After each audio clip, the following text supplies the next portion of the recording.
Hi, everybody. Welcome in. So glad you're with us today. We're just going to wait just a little bit just to make sure everyone can get into the Zoom. All right. Awesome stuff. Thanks for coming, y'all. My name is Freya McGregor. My pronouns are she, her, hers. I'm the Birdability Coordinator and an occupational therapist. And I'm so glad you're here with us today. We have closed captions enabled. So if you would like to use them, please click on the CC button at the bottom of your screen. Hopefully they'll manage well with my accent, but that's all fun. So today is part of Birdability Week, and we're really excited to celebrate birders with disabilities and other health concerns this week. There's been lots of really awesome activities, online events, and if you haven't seen them, we've had them all recorded, so don't worry if you've missed out. You can watch them later. Today, we're going to do a really great set of crafts with Emerson, but before I introduce Emerson, I just want to mention that if you're new to Birdability, welcome. We're a brand new nonprofit. We're all about sharing the joys of birding with people who have disabilities and other health concerns. And much of Birdability's work is done on the ancestral homelands of the Muskogee Creek Nation, which is now known as Alabama. Many of the Muskogee people were forcibly removed by the US government to what was then called Indian Territory, but there are still Muskogee people living in Alabama today. And I would like to pay my respects and gratitude to their past and continuing stewardship of the land on which I live, work, and go birding on. A couple more quick housekeeping notes. Hopefully you will have all received the link to download the instructions for today. If you haven't, I did send an email to everyone who registered. I think I've got everyone. So you should have that PDF, and I can send you the link to download it in the chat as well. So I'll do that as soon as I stop talking. If you have any questions, please add them in the chat. If you would like to turn your video on so that you can participate with this as like a classroom kind of thing, please feel free to do that. I'm sure Emerson would love to see your faces and your creations. So feel free to turn on your video if you'd like. One more thing, just as a general matter of principle, I want to make sure that folks know that we won't be tolerating any kind of racism, homophobia, transphobia, ableism, sexism, or anything like that in the chat. I'm sure that won't happen because if it does, I'll give you one opportunity to clarify your intent or apologize, and then I will remove you from the Zoom webinar if you don't do that well. So that's really uncomfortable for me to have to say. It's going to be really uncomfortable for me if I have to actually do that. But any discomfort to me is much less than any harm that may be caused to someone else who's here, who's watching this later on, or Emerson. And we definitely want to make sure that we do what we can to make a safe space for everybody who's here. So with that, I'm going to drop a couple of links in the chat. I'll drop the instructions if you need to download them. I'm going to drop a link to the Birdability Week website if you haven't seen that. By the way, speaking of crafty things, there's a whole stack of artists who really generously, they're going to be donating like 50% of the proceeds of one of their items that is sold this week to Birdability to help us with our work. And so those artists and the links to their pages are all on the Birdability Week webpage. So I'll drop that in there. You should definitely check them out. That includes Bird Collective, who have made this really fabulous t-shirt to support our work. So if you're a fan of t-shirts that say things like birding is for everybody, please check out that t-shirt. It's really cool. Emerson and I have both received one of those t-shirts ahead of time, and we can both vouch for the awesomeness of that t-shirt. And I also should mention that Birdability, as a brand new nonprofit, donations are really appreciated. So any donation is a wonderful thing, and I'll stick the donation link in the chat too if you feel so inclined.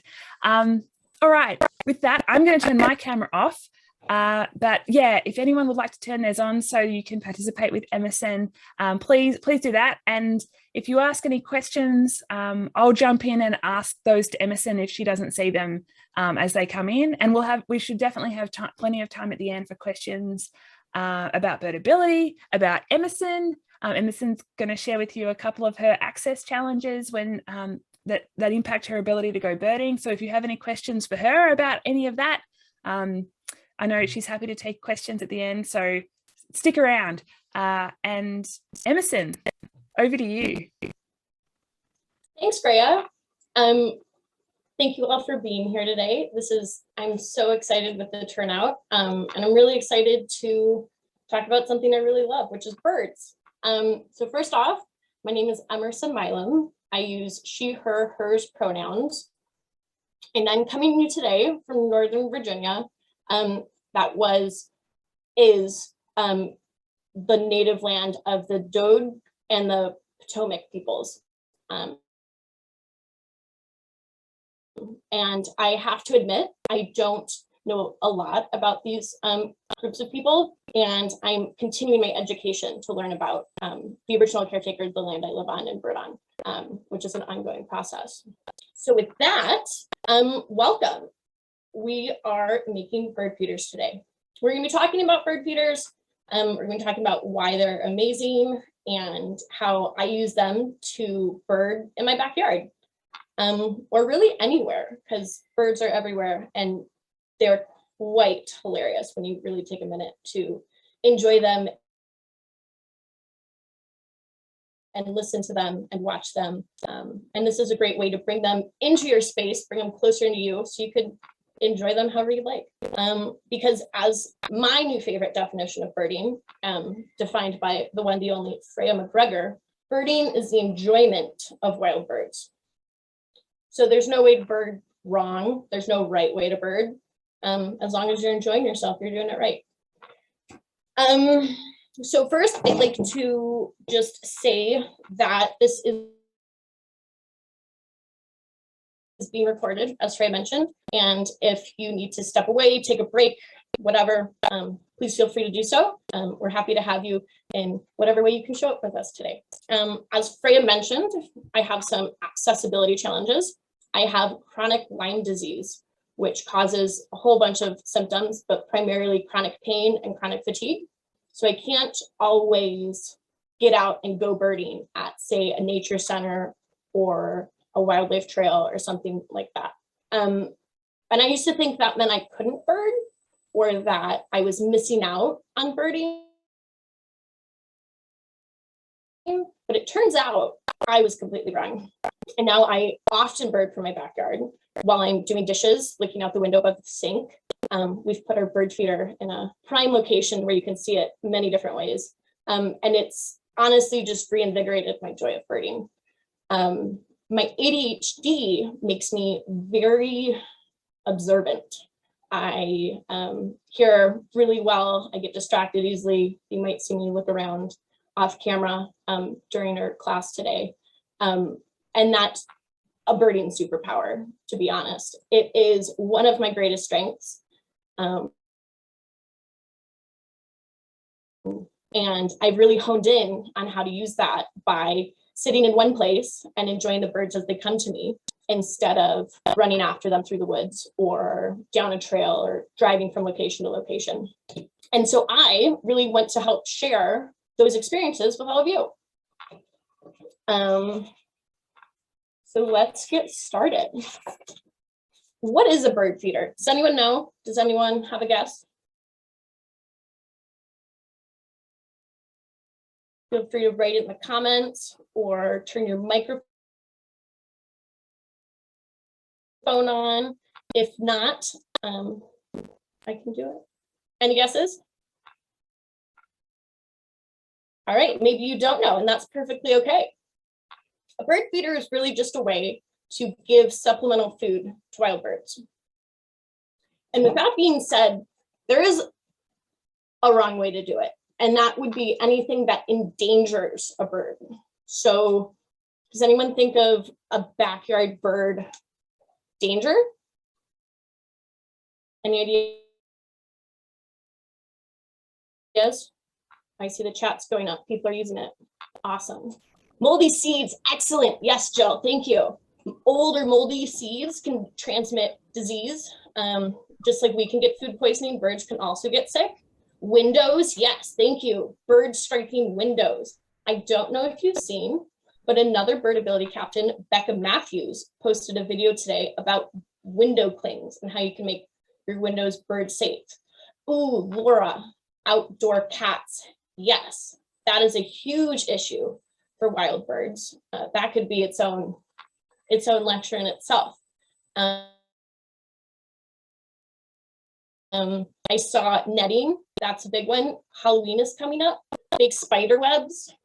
That can also be a danger.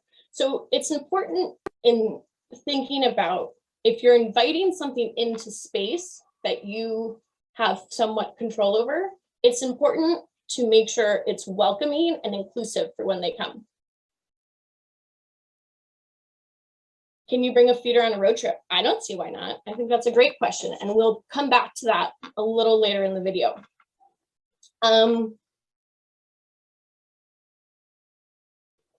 So we talked about moldy seeds. What about wrong type of seeds? So a really cool thing about birds is that there's one for everything.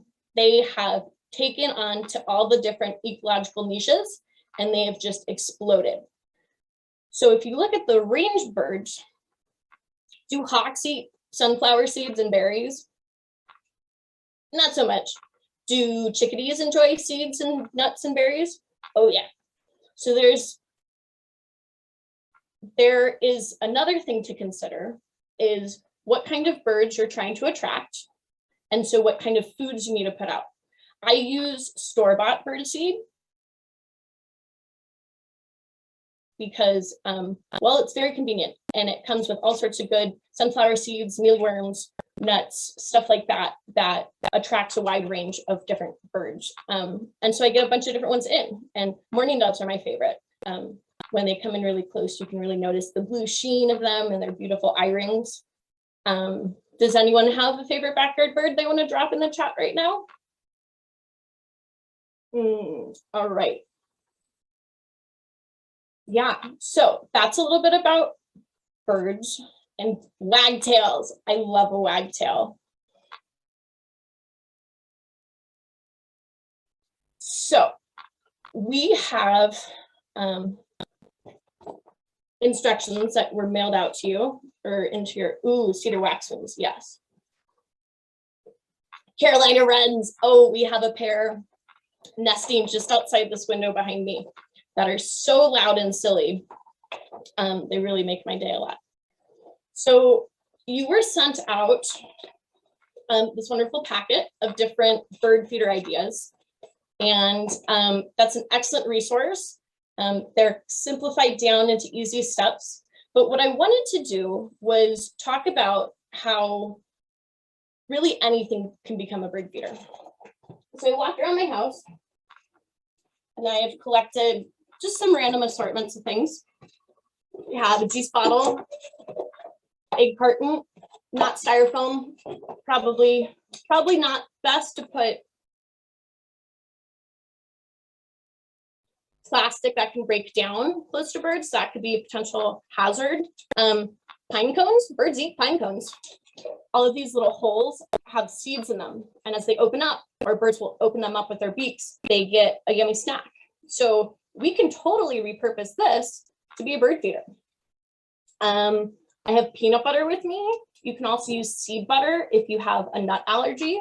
Some popsicle sticks, some little cone cups, toilet paper tube, paper towel tubes. All these things are totally reusable, totally recyclable into a fun bird feeder, and will make your backyard a wonderful little habitat to bring them in. Have any of you ever made a bird feeder out of something like this? Have you taken things from your house, or do you have bird feeders that you've purchased at the store? Because both are awesome. One big thing to think about is how long your bird feeder will last. and what kind of maintenance you need to do with that bird feeder. So something like this, or let's say this wonderful penguin looking bird feeder hangs adorable, made out of an orange juice box. These will last a certain amount of time, not as long as a plastic feeder, but you don't need to necessarily clean them. A plastic store-bought feeder, you'll want to clean because that can become a vector for disease, just like moldy seeds. And we don't want to invite birds in to create unsafe environments or situations for them, because that'd be pretty unfair. Yeah, I guess some tips I would say when using these different materials would be to consider how often you're going to use them, and say if this is just like a fun one-time activity, enjoy it, enjoy the birds. But let's say you really love them, putting a jar of peanut butter out for birds is long-term going to be kind of bad for them. So it's important to interact and provide opportunities that are sustainable for the birds, but also aren't negatively affecting them. Yeah, does anyone have any questions so far?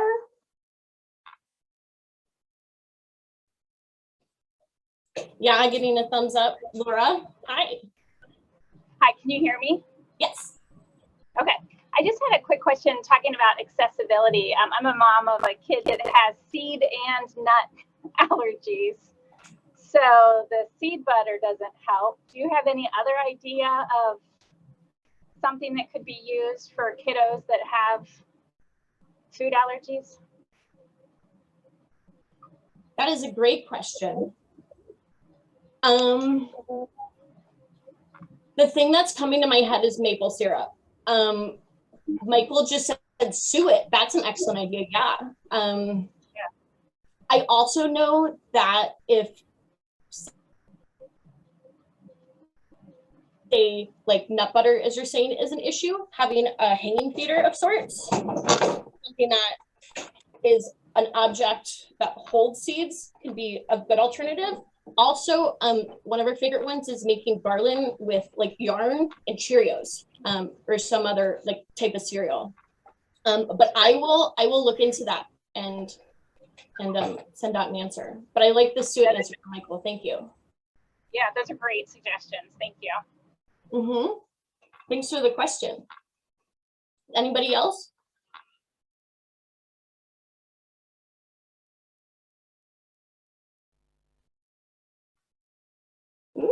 Research suggests that birds don't become dependent on bird feeders. Well, that's excellent to know. Thank you for sharing that.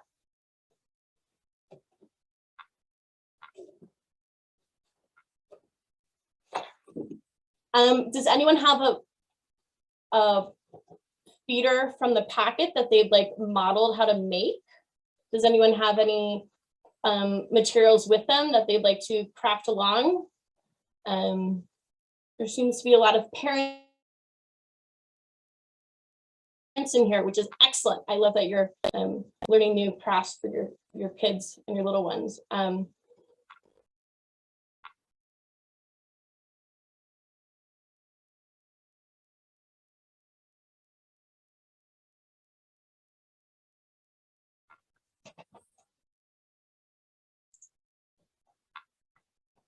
Awesome, awesome. Freya, do we have any questions in the chat box that I can address?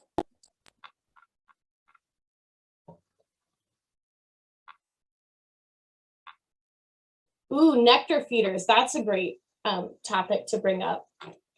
Thank you. So it's not quite the season for hummingbird feeders, though I guess it depends where you live, for our friends down in the Southern Hemisphere. It's important when looking at nectar feeders is cleaning those out regularly. Where I live, there's a really bad thing that happens to hummingbirds. Oh, Michael has a question. Well, I just wanted to say real quick. So I'm using Slack in the background to talk to Freya. Her chat is frozen. She can hear and see everything, but so when she responds, it's going to come through me because we're communicating in the back. So just to let you know. Excellent. Thank you. Okay. I appreciate it. Not for your summer. Oh, okay.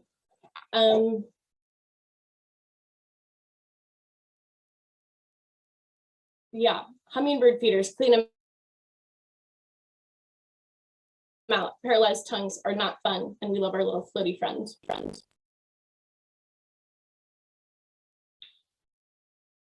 Well, that is about what we have planned out without crafting along together. Does anyone have any questions about birding with an access challenge or birdability or how to get your kids into birding? My mom is a big reason why I'm super into birding. I was a little kid going out into nature trails, running around, and I thoroughly enjoy the birds, and it has been a lifelong pursuit ever since. So I'm happy to answer any questions about that or birdability in general. Or, ooh, here's a great topic, bird sitting. So you might have heard the term bird walk, which is not my preferred way to explain a bird outing. I like the term bird outing or bird trip because not everybody walks. Oh my goodness, I just totally forgot what I was going to say. Bird outings. Bird sits. Bird sits, thank you. Bird sits are when you stay in one place and you bird. And so that is an excellent way that you can use your backyard feeders to continue to bird. We also, as a part of Birdability Week, have a workshop being led by Bridget Butler. She is the bird diva, and she is having a slow birding workshop, which focuses a lot on staying in one place and enjoying birds by kind of approaching them differently. And it's really cool. It's all about how it rewires your brain to see things differently. And that'll be on Sunday. You can sign up for that off of the Birdability website as well. And I highly suggest that. Oh, it looks like Freya's back. Oh no, that's Michael still. Thanks.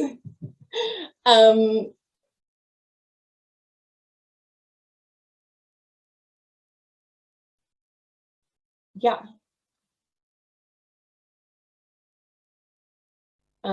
Also, Big Sit, we are having, as part of Birdability Week, many Birdability captains, such as me, myself, and Michael, also Julio. I will be hosting Big Sits on Saturday, Sunday, depending on the weather, where we're raising funds for Birdability and promote access and knowledge and inclusion in birding. So you can sponsor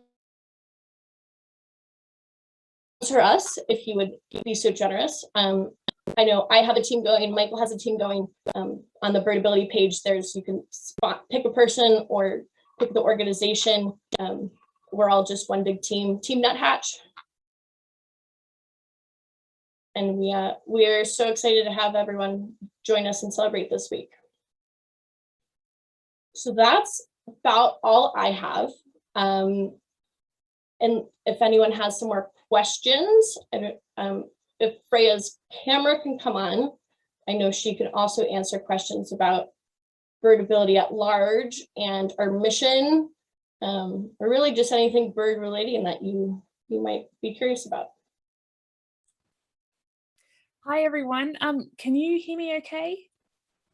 Yes, great. Okay, I'm really sorry. My Zoom's just playing funky. And so the last I saw in the chat was when Michael introduced himself. So thank you, Michael, for being my communication vessel in the chat. Emerson, do you want to go through a couple of your beautiful bird feeder crafts in case folks would like to follow along and make them with you? Sure. I guess we'll start with our milk jug. So this is a very quick and easy one.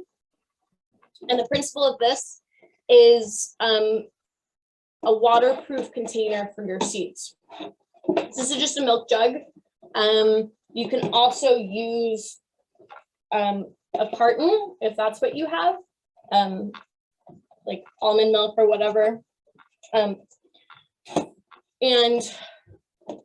what you'll do is you're going to cut a hole out, and it'll then look like this. And so the bird seed will go inside. And your birds can perch, and you can just hang this up like on a tree branch. So that's a pretty simple one, and that's very minimalist. You don't have to do a lot of steps. Another one we have, I dropped my bird boxes. How many boxes of cereal can you have? As many bird feeders as you'd like, apparently. So this one is just a regular box of cereal, and we're going to turn it into a platform. So by cutting out the top of the box and stringing yarn, string, twine, whatever you have through, you can create a hanging platform. You can hang this up, you put your bird seed inside, they come and they adorably sit and perch. One thing I found out while doing this, my first prototype, I didn't reinforce where I was putting the holes. So what I learned was if you take a piece of tape first, I can open the tape, and you put it in the corners where you're going to take a pair of scissors. My scissors fell.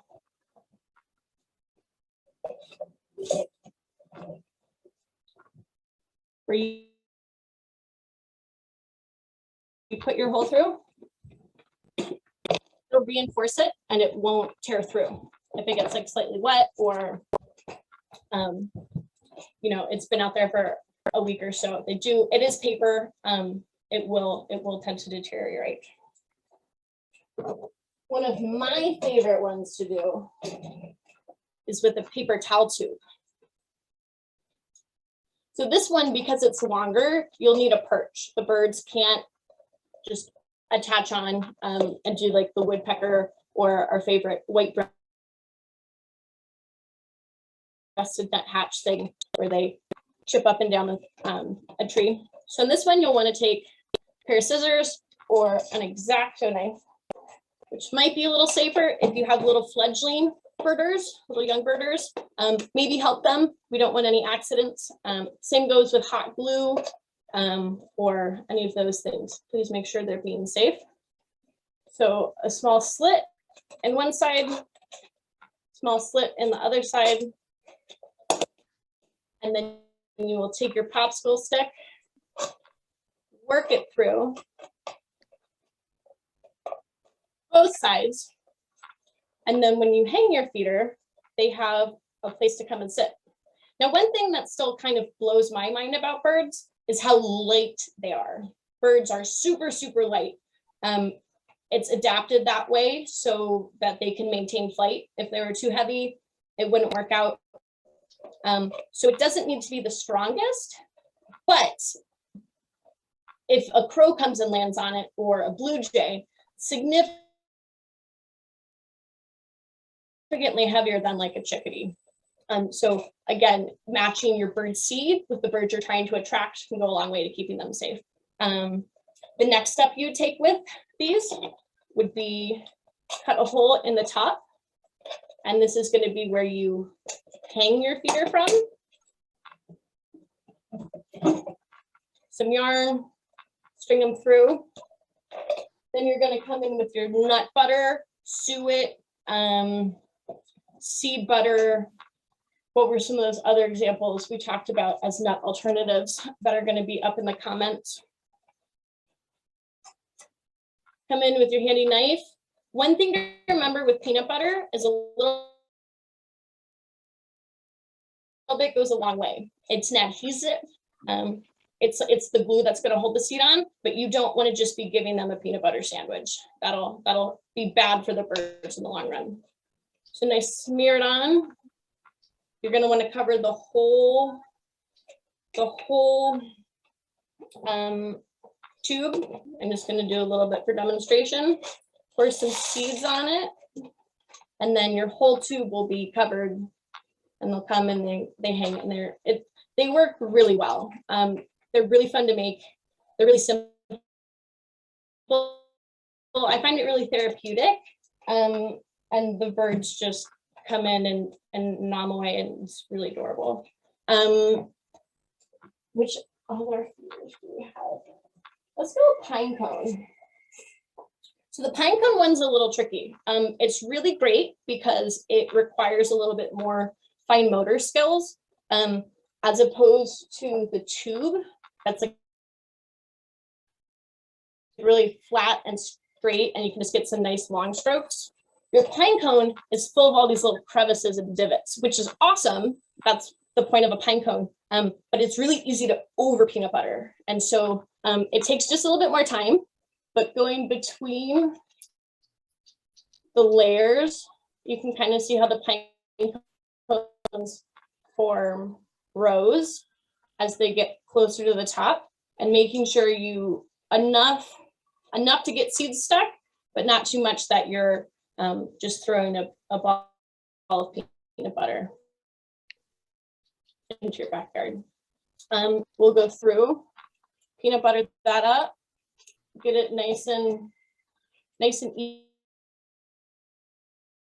even but thin, and then you'll come back in with your handy bird seed, and you can spoon on, you can use your hand, nice mess-free way, paper sandwich bag, and you can just shake it around, and they'll come out.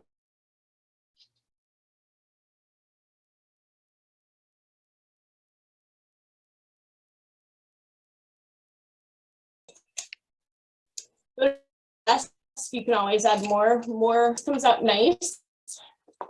Then you would go in with your string. I'm going to model this one because this one was a little tricky to figure out how to tie very well. So going around one of those layers, you're going to kind of tuck this in, maybe the second row down from the top. And I like to just loop it all the way around and then through this loop. And then you just tighten it back on itself and it'll hang. And then you can just put this, some people have like hooks that bird feeders go on. You could put it on a tree branch. You could hang a stick. We have a funny little stick that looks like a person's hand pointing. We call it the hand stick. It's helpful to explain where birds are when we see them. And we hang it off of that, and it's really cute. They come and sit on the finger. But again, not near windows where they could fly in and strike, or if you do have windows, put bird clings, which could be stickers, a piece of paper, anything to show them it's not just air. Peanut butter is hard to find. What other things could you use to glue the seeds? Sweet, thanks. Great question. No, I hadn't considered that. That is an excellent point. Thank you. So we talked about suet, which is really just kind of like rendered fat, I think.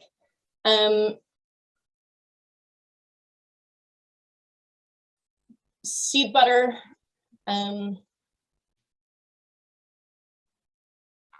Yeah. Again, my brain just keeps saying maple syrup, and I think that's because I had pancakes for breakfast. So don't quote me on that one. I will look into that, and we'll send this out on our website. Honey could, yeah, I like that.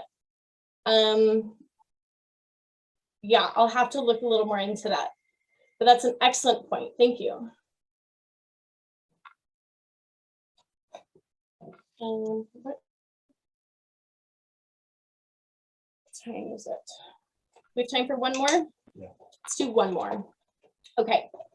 So this one's a bonus. This is not in the packet that you will find on the website. And it's because we didn't have an egg carton when I was making that. And this just goes to show you, you can use anything from around your house to make a bird feeder. So I've gone ahead and I've taken the top off. I just ripped off. And I'm going to go in with my knife and make holes on either side to hang it.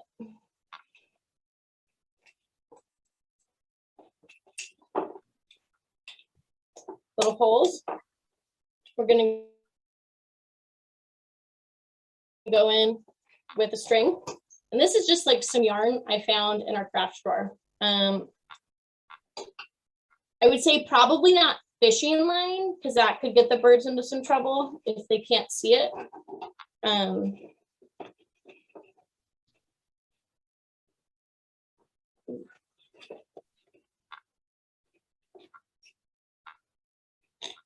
We're going to poke our string through that hole we just made and tie a knot. An overhand knot works. Really just anything that'll keep it from pulling out when you hang it up. So we're going to do that on either side.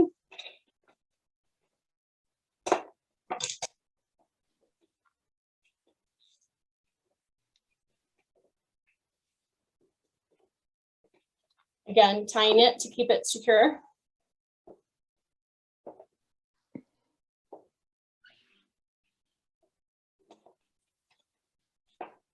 See, that's my knot wasn't big enough, so it pulled right through. And it's a little bit of trial and error, but really it's all about fun. It's a nice little example of mindfulness, sitting and working on a project.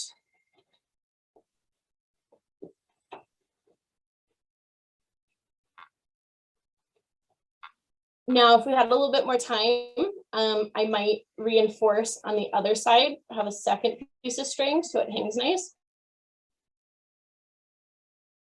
And then you can just fill it with birdseed. The different little pockets have different seeds in them, and birds will come and pick through them. Yeah, so there's a bonus feeder for all of you for showing up today. Thank you.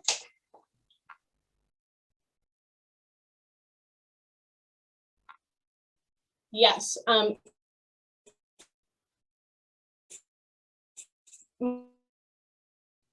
Commenting that fishing line not be able to untangle themselves because of its strength and low visibility.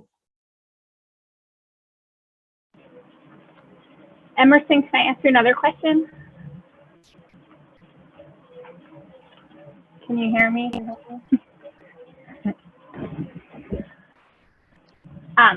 When I was like growing up, we would leave yarn out for birds to nest. So when I was younger, people would leave out like yarn for birds to nest and even dryer lint. But I've heard recently that that's not good for the birds because there's so much plastic these days and those things. Have you heard that, or do you have any thoughts or comments? Wow, thank you. That is an excellent topic. I totally did the same thing as a kid. We'd make little dryer balls to put out. We'd even put like our dog hair when we'd brush them out. Yep. But hearing the plastic part of your statement, I would have to agree with that. I think like synthetic things probably aren't, I would shy away from those. But if you had, like if you get really nice yarn or wool, or yeah, I don't know how you could make sure dryer lint was safe. But that's an excellent point about making sure what you're putting out is safe for the birds. So thank you. Thank you. Hey Emerson, can you hear me? Hey, Freya. Great. I can't even tell if I'm unmuted or anything. My Yes. Zoom's just playing really funny.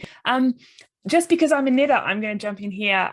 So there's lots of different kinds of yarn. There's lots, as Emerson said, there's lots of synthetic acrylic yarn that's made out of plastic. It's bad stuff. But there's lots of natural fibers. So stuff that's 100% wool, or if you're really fancy, you might have some alpaca or mohair yarn. Natural fibers are okay because they're made out of different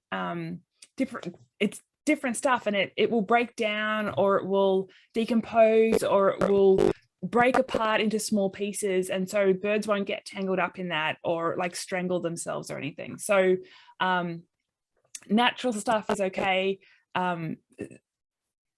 Plastic stuff is really bad, so like fishing line, because yeah, once birds get tangled up in that, they don't have opposable thumbs, so they can't untangle themselves. So yeah, steer away from that. You might have seen, I've seen great photos, really fun photos of birds, little birds landing on dogs, napping on the back porch, picking off dog hair to go and line their nest. You know, like that's fabulous.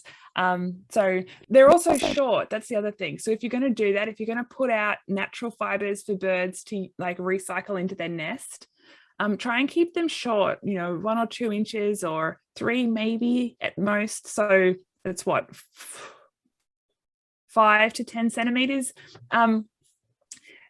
Because that's about as long as they're going to need in their nest, and anything longer they might get tangled up in, even if it is a natural fiber, like we don't want to tangle any birds. So yeah, thanks so much, Emerson. This has been great, really cool, and it's awesome to learn about.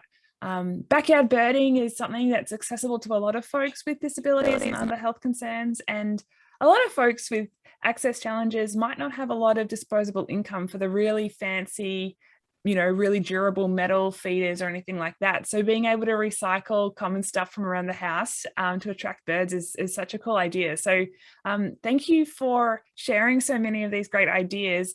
Folks, I encourage you to check out the instructions that Emerson put together. There's 9 different feeders in there. So, and she's just created another one with the egg carton. So there's obviously all kinds of ways you can do this, and the creativity is awesome. We would love to see what you make.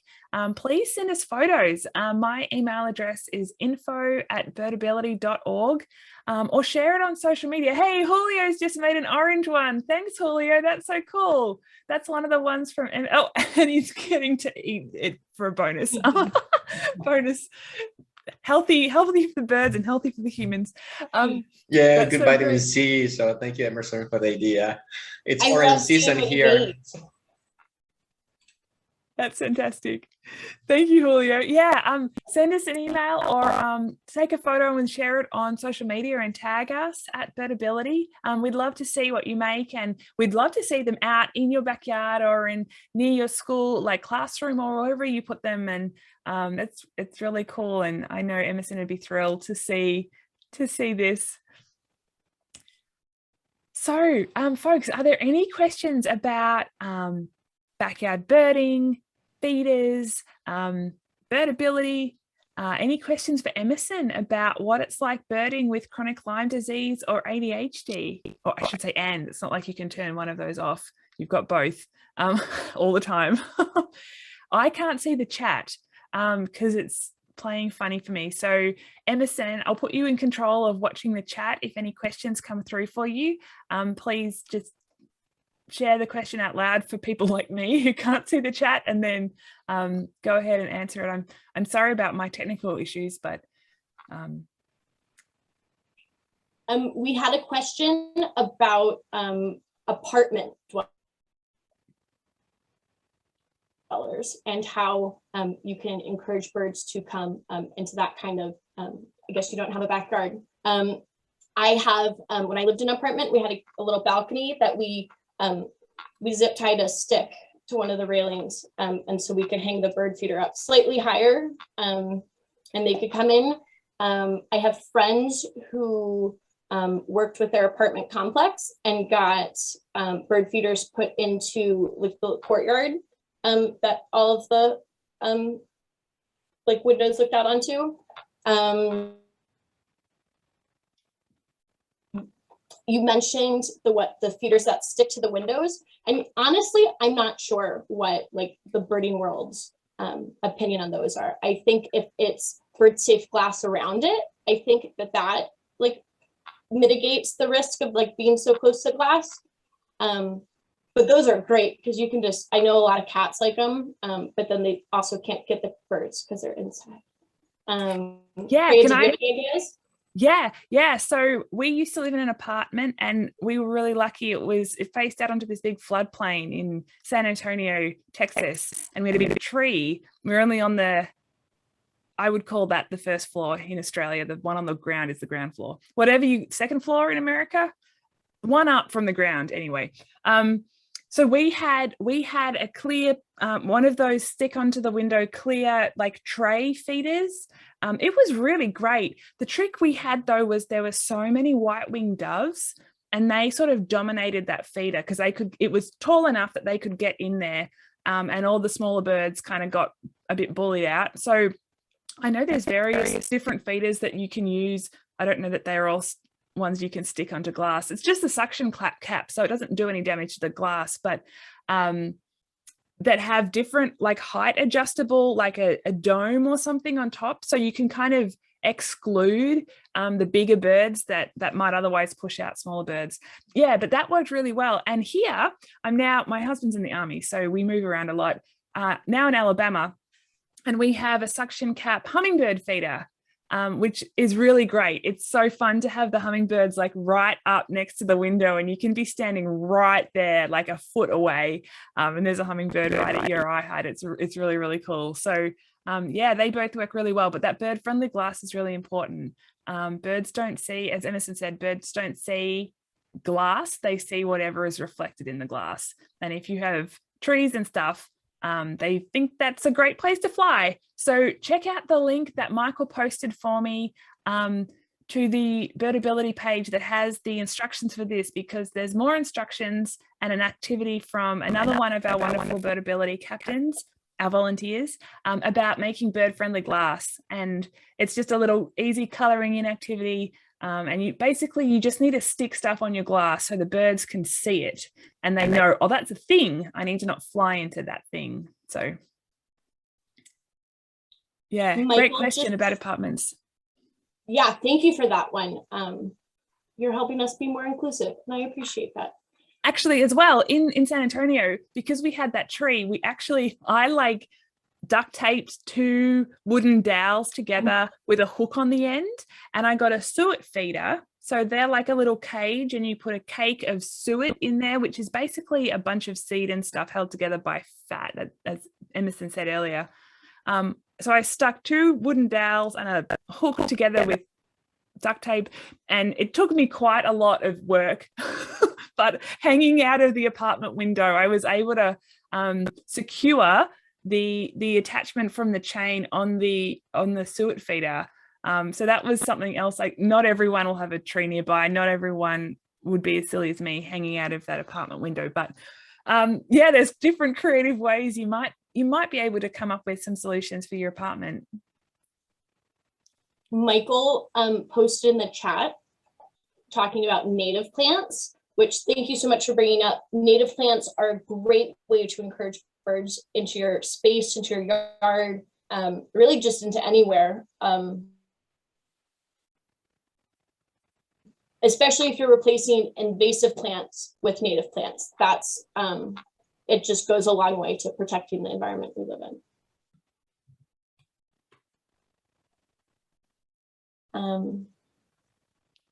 All right. Oh no, there's more. Oh, I'm just learning more about suet from Michael in the chat. Suet is really good if you have squirrel problems, taking all of your nuts. Yeah, I just wanted to say something about that. You know, we hang suet.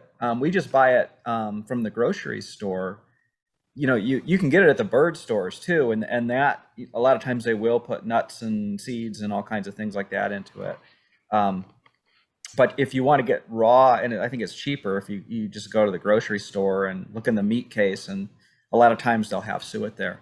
And Yeah, I mean, the woodpeckers love it, the nuthatches love it, the chickadees love it. Cardinals, seed eaters won't. Actually, I have seen seed eaters go at it, but that's pretty rare. But squirrels have no interest in suet. So if you want to do something for birds that you're not going to be sharing, not that there's anything wrong with feeding your squirrels, it's just sometimes they can kind of overwhelm a seed feeder, at least around here they can. And so that was my other question. Also, Emerson, is if you have any squirrel advice, or if maybe they're not a problem where you are, but I know that there's some birders that are kind of like in a constant battle with trying to maintain some sort of fairness on their feeders. I am in a battle with the squirrel in this very moment in our backyard. Yeah, a lot of it's getting creative. You can put like if you were to cut the bottom off of like a bottle, if you're using like one of those poles, those hooks, you can tie them on. You kind of have to like screw it in or tape it to the pole itself, but it'll keep them from climbing up. It's kind of like a funnel in there. I know people who grease their poles. I'm not sure how effective that is, but it's pretty silly to watch the squirrels try. But they pretty quickly learn. I've watched them make a little pyramid to get over that.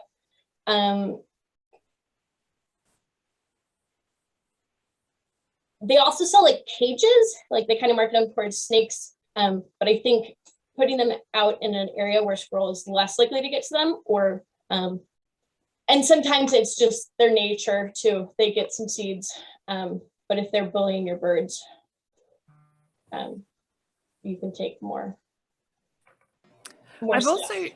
also heard some recommendations for there's some feeders that, like, because birds are so lightweight, squirrels are much heavier. Their bones are built differently. They're a lot heavier creatures.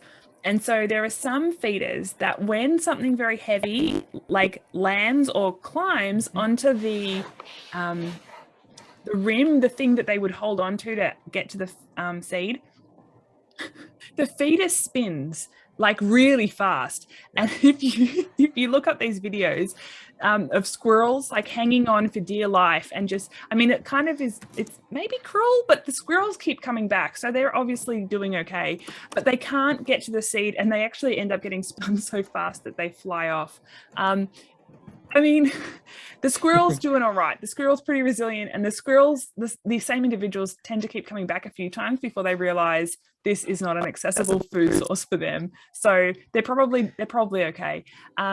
There's also some discussion about putting cayenne pepper in the seed because birds don't have the same taste buds that mammals do, and they can't taste the heat. So raccoons and squirrels will quickly, like, oh my gosh, that's so hot, they won't want to eat it. Yeah, there's Michael shaking his head, so is Emerson. There's more research is saying that's probably not the greatest thing for birds. We don't really know how that might impact birds, so probably better to avoid that until we get some really good guidance from the research. But yeah, I don't know about what it does for the birds. I don't think it's a problem if they eat the seeds from it, because my understanding is that those chilies evolved so that their seeds would be spread by birds and not by mammals. That's why they have that taste, because yeah, the birds don't sense the capsaicin. But just real quickly, I did an experiment years ago trying to dissuade our squirrels using cayenne pepper, and it turned into a really strange arms race, and I lost. At first, when I put the pepper in, they sniffed it and they ran far away. But they kept coming back, and within days they were eating it. And I upped the ante and I said, okay, well, we'll put in a little bit more. Well, I was putting Tabasco sauce on seeds, and by then the birds wanted nothing to do with it, but the squirrels were still eating them, and they had red on their whiskers and everything. It was hilarious. So no, it doesn't work. It doesn't work in Minnesota. I'll tell you that. Resilient squirrels in Minnesota. Oh no. Yeah, you might need some more mechanical deterrents then, like that thing Emerson was talking about, those kind of upside down cones that can go on the poles that your feet Yes. are hanging from, or other kinds of things like that. Well, thank you so much, everyone, for coming along today. I hope you've learned something, maybe a craft to do with some kids in your life, or just another way to attract birds to your backyard. Yeah, please let us know if you make any of these. We'd love to see photos. Emerson, huge thanks for your creativity. It was an amazing selection of different kinds of feeders attracting different kinds of birds made from different kinds of things. So great work. That's so cool to learn, and thank you so much for hosting today's workshop and for everything that you do as one of our Birdability captains. We're really glad to have you. Also, huge thanks to Michael for helping me with the chat and being my chat voice, and Julio for showing us. And that Michael and Julio are both Birdability captains. So Julio, thank you for showing us your beautiful orange feeder. That's fantastic. I hope it brings you some birds. If you would like to support our work at Birdability to help continue to ensure that birding truly is for everyone, everybody, I should say, and every different kind of body, please, I think Michael dropped a link in the chat on my behalf where you can donate if you'd like. We hope you come along to our slow birding workshop on Sunday. We hope that you will check out our website and maybe find some resources on there to help you learn about what makes a truly accessible birding location, and how you or your organization might be more welcoming and inclusive to folks with disabilities and other health concerns. Please feel free to email me if you've got any questions. My email address is info@birdability.org. And I'm going to do my best to get this recording up on our YouTube channel as soon as possible so that more folks can find it if they would like. All right. Oh, and I hope, Michael, did you drop the link in there from the Cornell lab? Yeah, check that out. Oh, yeah, I did. Perfect. Thank you. Check that out. The Birds of the World database is pretty amazing. So it's really generous of them to offer that as a giveaway for folks participating in Birdability Week events. So it's not a public link. This is only folks like you and people who came to our panels and our webinar this week, which you should also check out. And you can do that via our Birdability Week 2021 website. All right. Thanks so much, everyone. Thank you, Emerson. I'm going to try and close this Zoom because my Zoom is funky. It might not close, but feel free to head off whenever you like. And I look forward to going birding with you all one day. Thanks for coming, everyone. Bye. Bye. Thank you.